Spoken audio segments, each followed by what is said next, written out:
আপনারা অবগত আছেন, আপনাদেরকে আজকে ডাকা হয়েছে এই জন্যই, গত 20 তারিখে অর্থাৎ তারপরেও আমরা বাধা অতিক্রম করে এগিয়ে যাচ্ছিলাম। সেই সময় ওই পুলিশদের মধ্যে থেকে দাঁড়িয়ে থাকা বা যারা আমাদেরকে আটকাচ্ছিল, ওই ভিড়ের মধ্যে থেকে একজন হলুদ টি শার্ট পরা ব্যক্তি এসে আমাকে আক্রমণ করে। আমার এই জায়গাটাতে প্রচণ্ড আঘাতে ঘুষি মারে। জানি না তার ইন্টেনশনটা কী ছিল, কতটা সে আঘাত করার জন্য করেছিল। তবে আজকে আমার সন্দেহ হচ্ছে আমার উপর একটা প্রাণঘাতী হামলা চালানোরও অপচেষ্টা চলেছিল।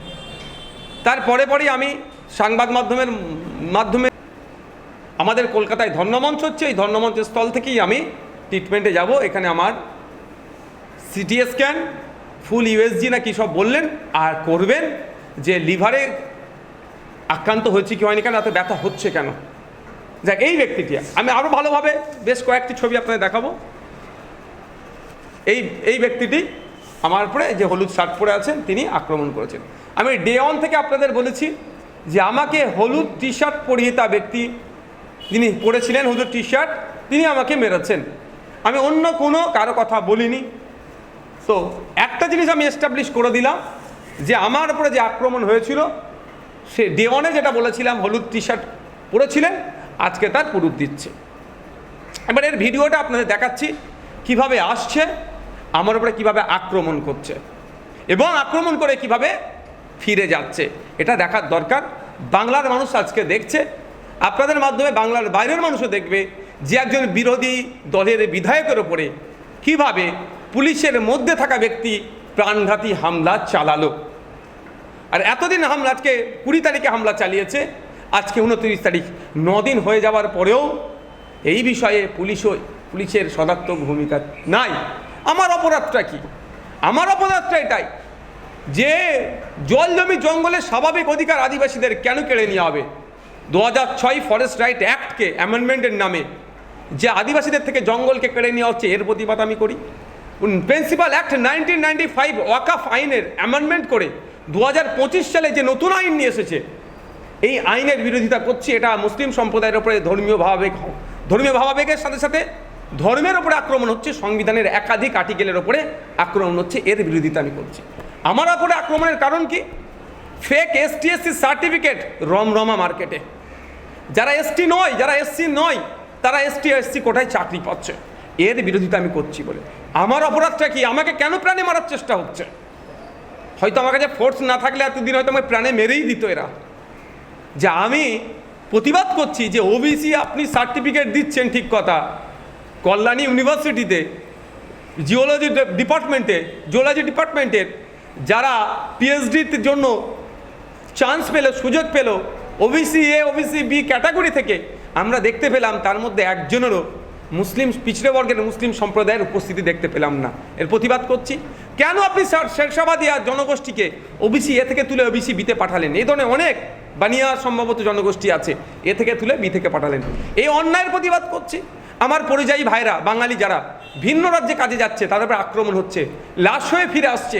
কখনো সোমনাথ দেবনাথ, আফরাজুল, সাবির মল্লিক, হেমন্ত রায়, তো দীপু দাস, এই ধরনের অনেকে লাশ হয়ে বাড়ি ফিরে আসছে, অনেকে আক্রান্ত হচ্ছে।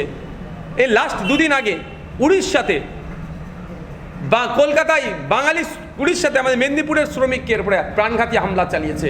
এটা বন্ধের আমি দাবি তুলছি। এই জন্য আমার উপরে আক্রান্ত নেমে আসছে, আমার উপরে প্রাণে মারার চেষ্টা হচ্ছে। SIR-এর নামে নাগরিককে অহেতুক হয়রানি করার চেষ্টা হচ্ছে, নাগরিককে ভয় দেখানোর চেষ্টা হচ্ছে। সেই জন্য আমি প্রতিবাদ করেছি যে SIR-এর নামে নাগরিক হয়রানি করা যাবে না, নাগরিককে আতঙ্কিত করা যাবে না, যাকে তাকে ডিভোটার ঘোষণা করা যাবে না।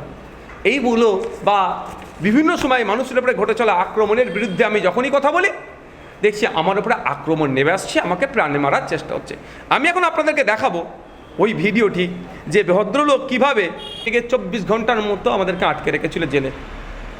24 ঘন্টা আমাদের আটকে রেখেছিল। পরে আইনের চড় খেয়ে মুখ ফুলিয়ে বাড়ি গিয়েছে পুলিশ প্রশাসন, আমরা বুক ফুলিয়ে বাইরে বেরিয়ে মালা পড়েছি। সুতরাং আইন জিন্দাবাদ, আইন বিচার ব্যবস্থা জিন্দাবাদ। তো আইনের প্রতি ভরসা রেখে আইনের দ্বারস্থ আমি হব।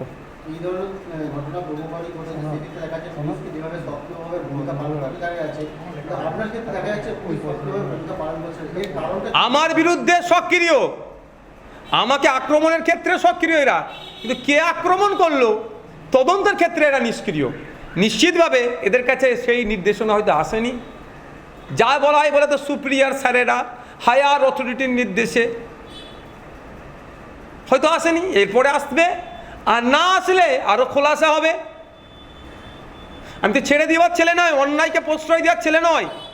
আমি আমার দলের লোক অন্যায় করলে তাকে ছাড়িনি, আমাদের পার্টির গাইডলাইন এটাই, অন্যায়কারীকে কোনোভাবেই ছাড় হবে না। প্রশাসনের থেকে যাদেরকে জনগণের ট্যাক্সের টাকা যাদের মাইনে দেওয়া হচ্ছে এলাকাকে সুরক্ষিত রাখার জন্য, প্রত্যেকটা এমএলএ যাতে সুরক্ষিত থাকে, প্রত্যেকটা নাগরিক যাতে সুরক্ষিত থাকে, তার জন্য মাইনে দেওয়া হচ্ছে।